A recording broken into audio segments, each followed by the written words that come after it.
博康村咧，其實入伙已經超過37年啦。咁啊，好多街坊都一直關注我哋嘅強制驗窗驗樓計劃嘅進度啦。其實喺2017年咧已經收到第一封嘅通知書。咁啊，我哋一路跟進緊，亦都喺政府部門嗰度咧，亦都去查詢過。其實未來我哋可能都會收到強制驗樓嘅法定通知。咁其實我哋為咗呢個通知書咧，亦都之前已經加入咗招標妥嘅計劃啦，亦都係申請咗一個驗樓嘅資助。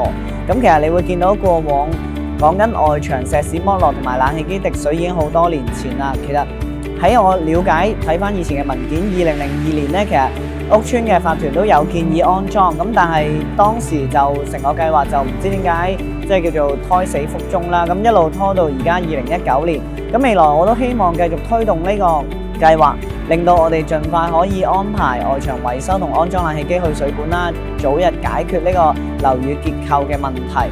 咁其實你會見到過往亦都有唔少石屎剝落砸親人嘅新聞啦。咁幸好博康村就未有成為類似嘅樓宇啦。咁但係其實大家都知道日久失修老化嘅情況係好嚴重，希望未來可以繼續同業主同法團一齊推動呢個計劃，係啦。